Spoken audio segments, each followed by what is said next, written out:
이번 시간에는 경제도면으로 세금과 이자에 대해서 살펴보도록 하겠습니다. 세금과 이자의 유사성이 있으니까 세금과 이자를 묶어서 살펴보겠죠. 그러면 우선 이 그림을 이해해야 되겠죠. 세금 징수 기관은 그래요.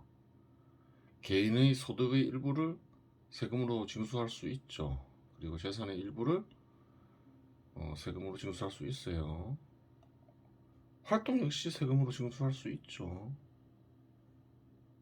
그래요. 대한민국의 경우 보면 남자들이 의무적으로 군대를 가잖아요. 그래요. 그러한 경우가 활동으로 세금을 징수하는 경우죠.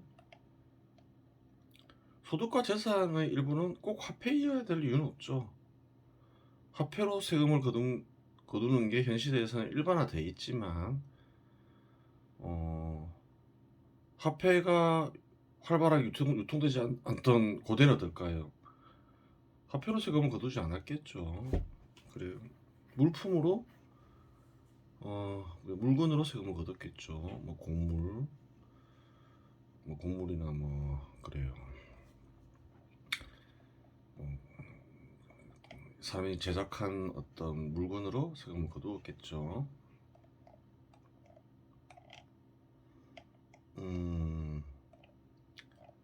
또 어떻게 세금을 거둘 수 있나요? 기업의 소득의 일부를 세금으로 징수할 수 있고, 또 재산의 일부를 세금으로 징수할 수 있죠. 그래요. 세금의 특징은 뭘까요? 강제성이 있죠. 강제성이 있어요. 또한 지속성이 있죠. 그래요. 시장 지배 시대에서 대부분의 사람은 태어나서 죽을 때까지 세금을 내죠. 그래요. 소득이나 재산에서 세금을 면제시켜 주더라도 그런 경우 많죠. 가난하면 그렇다 해서 세금을 안 내나요? 그렇지 않죠. 상품에 세금을 부과하잖아요. 부가가치세라 하죠. 그 상품을 사면 자동적으로 세금을 내게 되죠. 그래요. 현 시대에서 대부분의 사람들은 그래요. 강제적으로 죽을 때까지 세금을 내요. 지속성이 있어요. 그래요. 세금과 대출 이자를 살펴보는 거죠. 미자라 해도 상관은 없죠. 그럼 대출 이자는 어떤가요? 강제성이 있나요, 없나요? 지속성이 있나요, 없나요?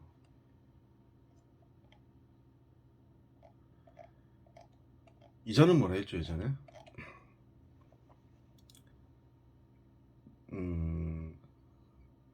은행이 금융자본의 상품을 판 대가라 했죠. 뭘 팔았다 했죠?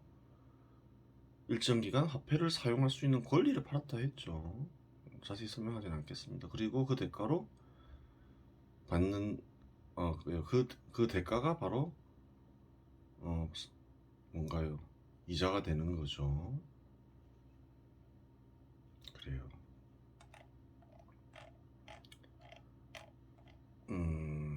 대출이자. 예를 들어서 대출이자를 올렸어요. 강제성이 있나요? 갚아버리면 되죠. 갚을 수 있는 능력이 있는 사람에게 그래요. 대출이자를 거두는 행위는 어떤가요? 강제성이 없죠. 지속성이 있나요? 대출이자를 올렸어요. 대출 안 쓸 거야 이러면서 갚아버리면 끝이죠. 그래요. 그렇게 보면 강제성이나 지속성이 없다라고 볼 수도 있죠. 하지만 경우에 따라서 어떤가요? 예를 들어서 상환할 능력이 없는 개인이나 집단에게 있어서 대출이자는 어떤가요? 대출이자를 올렸어요. 대출을 쓰고 있는데 강제성이 있나요, 없나요? 올려줄 수밖에 없죠. 지속성이 있나요, 없나요? 지속성이 있죠. 그래요. 상환 능력이 없는 개인이나 집단이 상환할 수 있는 재산을 얻기까지는 지속성이 있어요. 그래요. 대출이자의 강제성과 지속성이 있냐? 라고 물었을 때 모든 사회 구성원들에게 있다고 얘기할 수는 없지만 그래요. 상환할 능력이 없는 개인이나 집단에게 대출이자는 강제성이나 지속성이 있죠. 그래요. 있는 거예요. 그래요. 똑같다는 거죠. 상환할 능력이 없는 개인이나 집단에게는 세금이나 대출이자는 똑같은 것이다. 그렇게 되는 거예요.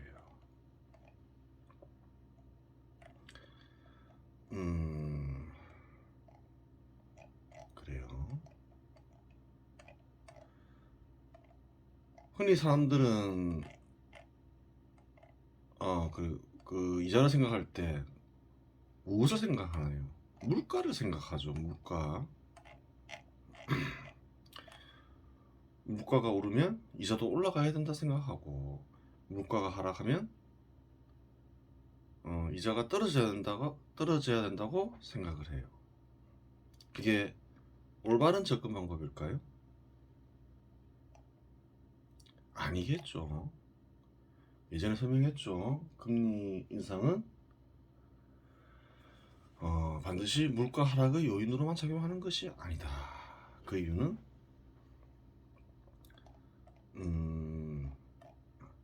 금융비용은 기업에게 있어서 대출이자는 금융비용이고, 비용의 증가는 상품 가격의 상승으로 이어질 수 있기 때문이다 라고 설명을 했어요.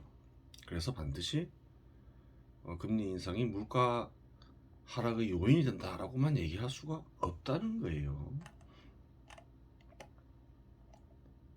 금리 인하는 어떨까요? 그래요. 물가 상승의 요인만 되는 게 아니겠죠. 그래요.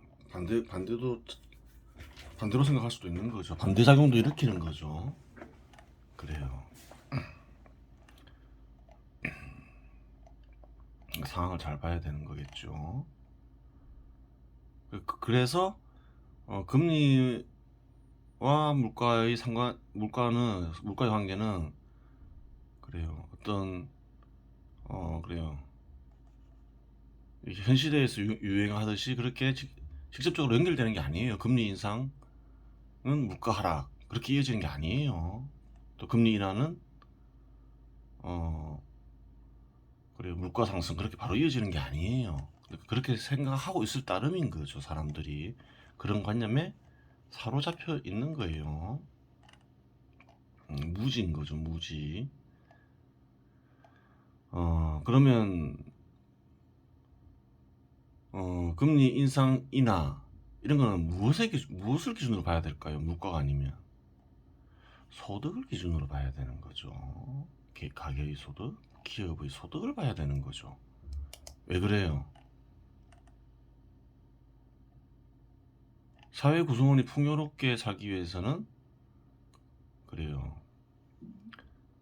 가계의 소득이 중요한 거죠. 그리고 또한 기업의 소득이 중요한 거죠. 기업이 뭔가요? 기업의 사람들이 참여해서 소득을 얻잖아요. 그래요. 소득을 잘 봐야 되는 거예요. 가계나 기업의 소득이 감소하면 어떻게 해야 될까요? 금융 비용을 줄여줘야 되겠죠. 그래요. 기업의 소득이 감소하면 어떻게 될까요? 삶의 터전이 파괴되면 안 되잖아요. 금융 비용을 줄여줘야 되는 거예요. 소득을 봐야 되는 거예요. 그러면 반대로 소득이 증가해요. 그러면 금리 인상을 해야 될까요? 기업의 소득이 증가해요. 그러면 금융비용을 증가시켜야 될까요?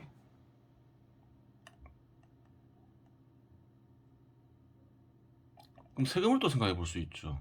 가계의 소득이 줄어들면 어떨까요? 세금을 감소시켜줘야 되겠죠. 세금 역시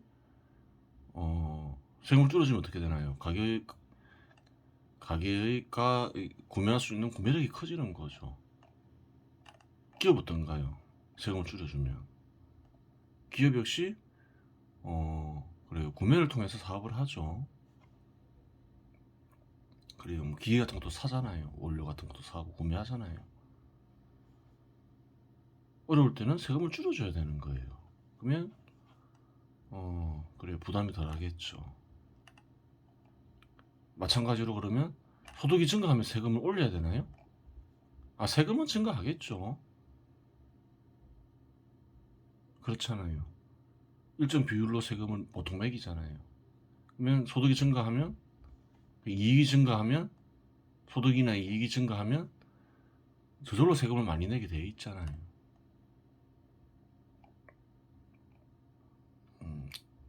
달리 말하면 소득이 증가하면 세율을 올려야 되나요?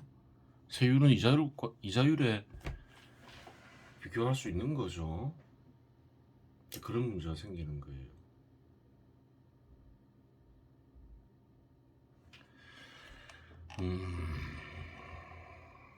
한국이죠.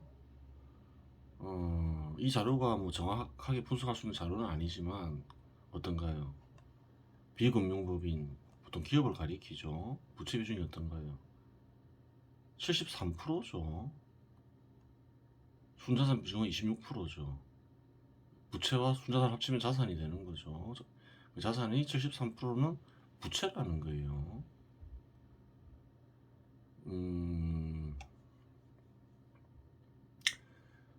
부채 있는 기업만 따로 분석을 해야 되겠죠. 또 부채 중에서도 이제 어떤가요? 금융부채가 없는 기업들을 따로 분석해야 되겠죠. 금융부채 있는 기업, 금융부채 있는 기업, 금융부채 없는 기업을 따로 분석해야 돼요.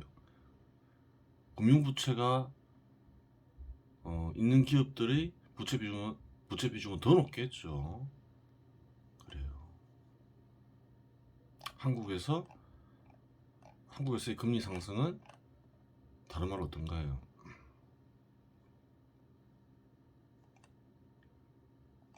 기업의 소득에 막대한 타격을 입힌다는 얘기가 되는 거죠.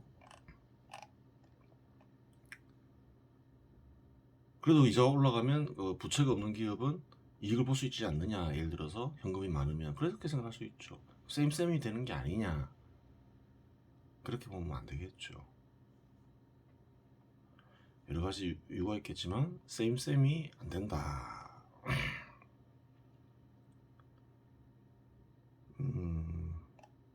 기업이 투자할 때가 있어서 투자하는 게 좋은가요? 아니면 그냥 은행에 예금해놓고 금리 받는 게 좋을까요? 사회 전체적으로 보면 투자하는 게 좋은 거죠. 그래요. 그래서 그런 거예요. 가계나 비영리 단체는 어떤가요? 순자산 비중이 83%, 부채 비중도 16%. 굉장히 우량해 보이죠. 하지만 이것도 가계 같은 경우도 어떻게 봐야 될까요? 부채 있는 가계와 부채 없는 가계를 나누어서 봐야 되겠죠. 가계도 기업과 똑같아요. 그래요. 가계가 보통 무엇을 만드나요? 기업을 만들기도 하죠. 민간 기업은 가계가 다 만들잖아요. 투자가 되는 게 좋지. 현금을 쌓아두는 게 좋은 건 아니죠. 사회 전체적으로 보면 부동산을 투자해도 마찬가지죠. 기업을 안 만들더라도 부동산을 사는 게 낫죠.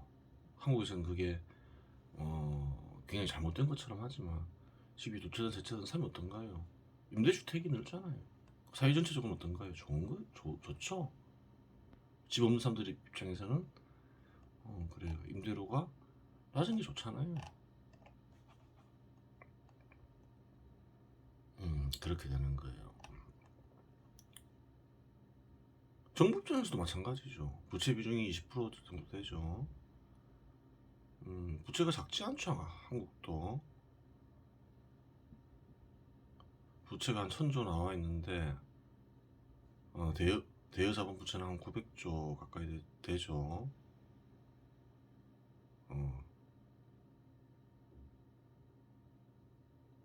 그래요. 작지가 않아요. 이자도 내야 될 거 아니에요. 세금으로 내겠죠. 그래요.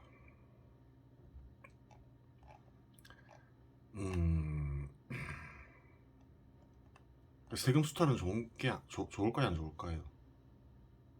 안 좋다는 거예요. 자기가 필요 이상의 자기의 기능 수행하기 위해서 세금을 거두어야 되겠죠.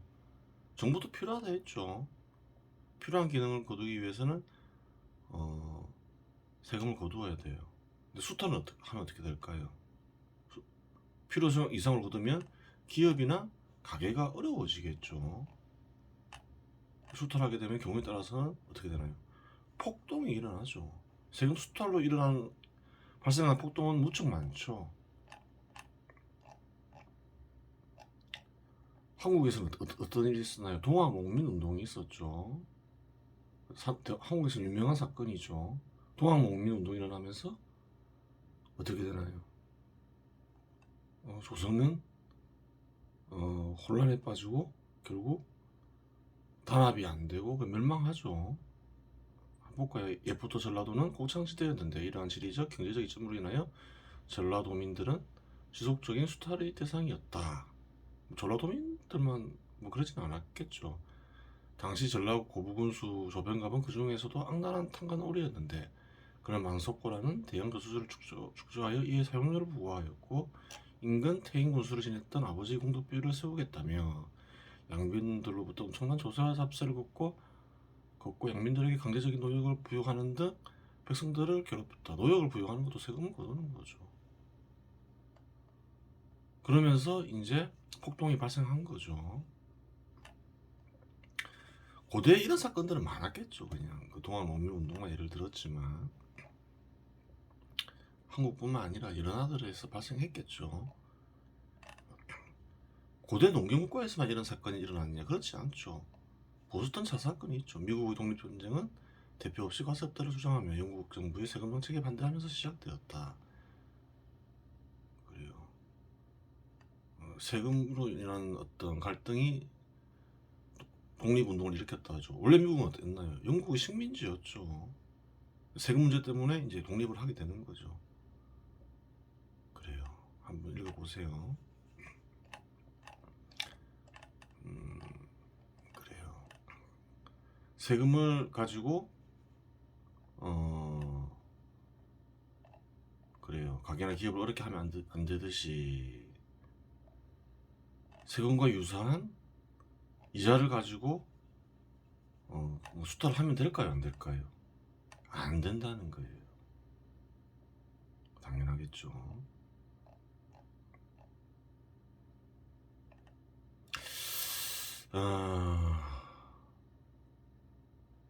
금융자본과 기업이나 개인은 서로 거래를 하죠. 시장에서. 이자를 그냥 받는 게 아니라 했죠. 교환이 대가라 했죠.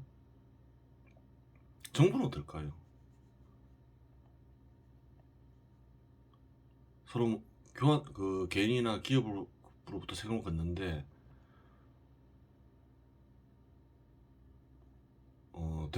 어떤 대가를 받는 걸까요? 아니면 원래부터 그런 걸까요? 원래부터 정부가 있었냐 없었냐를 생각해 보면 되는 거죠. 원래부터 정부가 있던 건 아니죠. 그래요. 정부가 원래부터 있어서 힘이 있었던 게 아니에요. 누가 만들었을까요? 생산자들이 만들었겠죠. 왜 만들었을까요? 필요하니까 만들었겠죠. 그 대가를 줬겠죠. 뭔가 교환을 한 거죠. 필요도 없는데 생산자들이 정부를 만들 이유가 없잖아요. 그래요.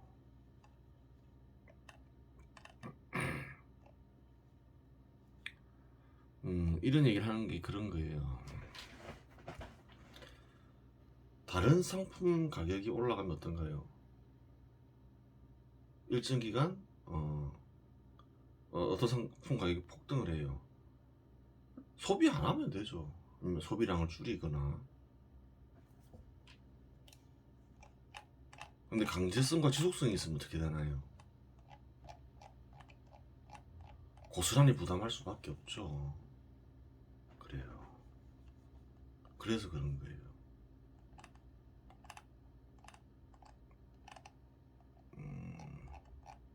그런데 한국은행에서는 이상한 목적을 써놨죠. 이 법은 한국은행을 설립하고 효율적인 통화신용 정책의 수립과 집행을 통하여 물가 안정을 도모함으로써 국민 경제의 건전한 발전에 이바지하는 목적으로 한다. 이건 예전에 뭐라 했죠? 무지의 결과로 쓴 거라 했죠. 왜 그래요? 중앙은행의 목적은 뭔가요? 시장이 생기면서 화폐가 생긴 거죠. 시장이 없으면 화폐가 없었겠죠. 중앙은행은 화폐를 발행하고 원활한 화폐 유통을 목적으로 해야 되는 거죠. 그래요. 물가 안정이 목적이 되는 이유는 뭘까요? 그건 딱 세 가지겠죠. 망각, 원활한 화폐 유통이 목적임을 잊어버렸다는 거죠.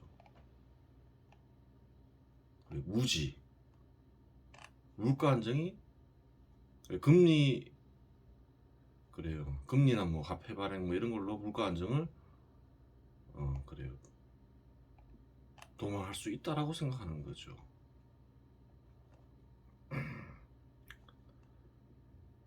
최근에 보면 알 수 있잖아요. 물가가 상승하니까 막 금리 인상해야 된다고. 금리 인상이 물가 상승의 요인이 된다는 요인이 될 수도 있다는 사실을 모른다는 거죠. 무지. 또 탐욕. 이건 또 뭘까요? 이자 올리면 돈 벌 수 있잖아요. 금융자본은 없다고 볼 수 없는 거죠. 망각, 무지, 탐욕 이런 것 때문에 물가 안정이란 게 들어갔다. 그렇게 보면 되겠죠.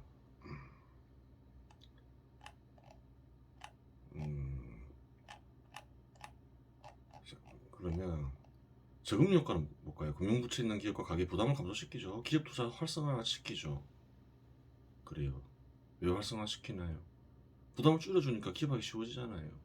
활성화시키는 작용을 일으키죠. 근데 투자 대상의 가격을 상승시키죠.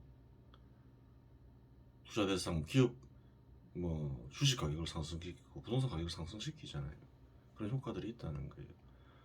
고금리 효과는 뭘까요? 반대겠죠. 그래요. 저금리 효과는 예를 들어서 금융부채 등 기업과 가격 부담을 감소시켜요. 그래서 어떤가요? 사람들이 전혀 모르는 건 아니죠. 그래서 경기가 안 좋아지면 어떻게 하나요? 금리를 낮추죠. 중앙은행에서. 그러면 경기가 좋아지면 어떤가요? 물가 안정을 시켜야 된다면서 금리를 인상시키죠. 경기가 좋아진다 해서 저금리 효과가 사라지나요? 안 사라진다는 거예요. 그래요. 이 효과를 생각하면 금리 인상을 그래요. 금리 인상을 필연적으로 해야 될 이유가 없다는 거죠. 그렇게 되는 거죠.